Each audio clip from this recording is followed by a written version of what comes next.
And today I would like to focus on a very specific grammar of action, and that is Facebook's like button. The like button was launched in 2009 as a standardized form to kind of cut across short comments such as awesome or congrats.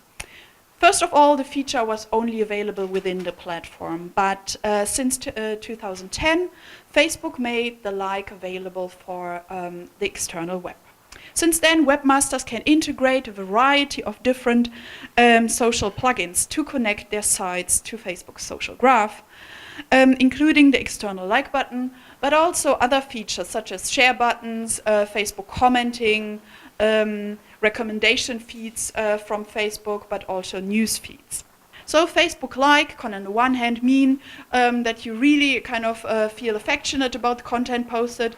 It can mean that you endorse the content, that you recommend that person and that content, that you acknowledge the content, but can also be parodistic, ironic, or just a form of expression, or you just want to make someone aware that you are reading their tweets because you might be interested in that person. And the most interesting measuring capacity of the like button, however, is not exactly visible to users and operates in the back end of the platform. By now, many of you might be aware of the fact that, as detected by Arnold Rosendahl, Facebook places a cookie on a user's browser whenever requesting a site that either has a like button or any other Facebook plugin. So even before users actually actively engage with the like button, before users actually click on it, Facebook is generating data about them and can potentially trace their browsing behavior. What is really interesting is that Facebook's likes economy not only measures attention, influence, and reputations, but the ways in which these activities are being shown to users through the Facebook interface are designed in order so that the attention, influence, and reputation generated can instantly multiply itself. And this map shows you, highlights the presence of Facebook plugins and Facebook Connect on the top 1,000 most visited websites. And we can see that these Facebook features last year were present on almost 20% of all websites. To kind of give you an idea of the presence of Twitter features, which also have an inbuilt cookie, Twitter is much less prominent. But who is much more prominent, obviously, is, of course, Google, who is already an established player and is present with multiple categories of trackers, including Google Analytics, AdSense, AdWords, and the Google Plus button. And in the next part, I would like to kind of go into more detail to one of these platforms on top of other platforms, the Klout Score. So Klout was founded in 2008 as an influence measurement metric. Any user who signs in or not, because Klout measures the Klout Score of all Twitter users automatically, gets a score between 1 and 100. And Klout understands influence as so-called ability to drive action. And what does that mean? Actually, Klout focuses not so much on the number of things you post or the number of people you follow, but Klout is very interested to thrive on activities allowed by in other platforms to interact between different users. So whenever a user signs in, they can decide which other platforms to integrate, whether they want to see their Klout Score based on their Twitter activities or integrate also Facebook or LinkedIn and a variety of other platforms. In the second step, Klout looks at what are the possibilities in these different platforms to interact between different users. So on Twitter, Klout especially looks into how many ad replies, how many retweets, and how many favorites does a user get on the content posted.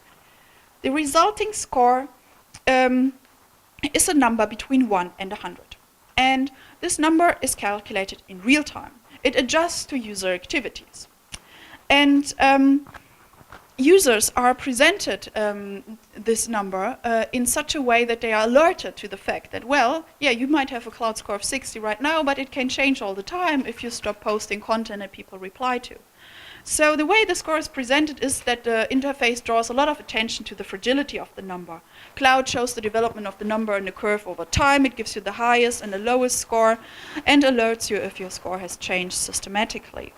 However, Klout not only calculates the score, but as we've also seen in Farid's presentation, provides a number of incentives that animate users to actually care for the score. And one of these incentives are the so-called perks. And these perks, as we've seen, are free products, test drives and vouchers offered by cooperating companies that screen people for the topic area they are active in and also the Klout score they have, and offer them these perks based on algorithmic selection. Although these perks are given out for free, of course, they are given out based on the assumption that people who have a high Klout score and who get them and use them decide to talk about them. This will have much more impact than if you give it to random people. Klout scores have for several years been integrated in a series of customer relations management systems such as Radian6, who offers solutions for companies to include Klout scores in, for instance, customer hotlines or complaint management systems. So whenever you have a low Klout score, call up your phone company and don't get a service or someone to talk to right now. This might be down to the Klout score because they prioritize those people with a high score, because again, if the people with the high score complain online, will have worse effect than the ones with a low Klout score. And as we've seen, Klout scores are being increasingly taken into account as kind of entry criteria for events, but also when hiring people to work in the area of social media and social media marketing. Activities such as liking, sharing, and commenting not only allow to produce social interaction, but also to measure this social interaction, to bring it into new context, and to direct or intensify it into specific directions.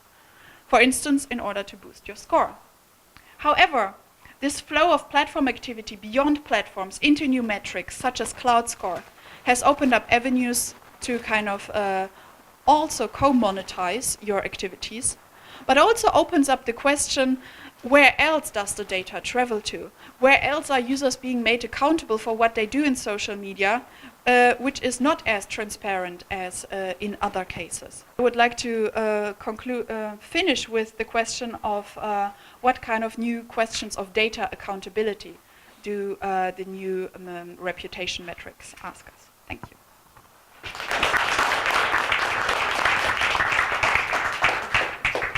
Do you know your own Klout score? Yeah. And what is it?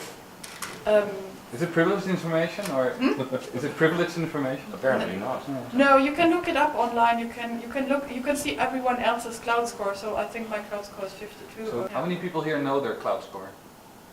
I think you do. Well, but I'm fighting a lost battles. I don't connect my account, so I don't have a Klout score. Okay. So have you ever gotten any privilege or preferential treatment based on your Klout score or something like that, or that you were aware of? Were you ever asked about your Klout score in different situations than these? I think the majority of Klout benefits are available in the US, Yes. because I really tried a lot on that platform because I wanted to understand how it works, and I tried to get some of these perks. And the only perks I was offered was like free ID cards or something. But I think the majority of perks you can get if you have citizenship and residency in the US. And recently, when I moved to the Netherlands, suddenly Klout didn't like my new country of residence, and I'm no longer allowed on perks. So that determines that also for you. We think That if you take the wrong country, Yes, Klout can say, well, we don't like you anymore. yeah, because if it's about getting actual physical products, they need to have like local cooperating partners. So if you live in China and they only have cooperating partners in the US, no one will ship you the free weekend with the new Canon. Yeah. Wow. Okay. Okay, although this is a really interesting discussion, we have to move forward.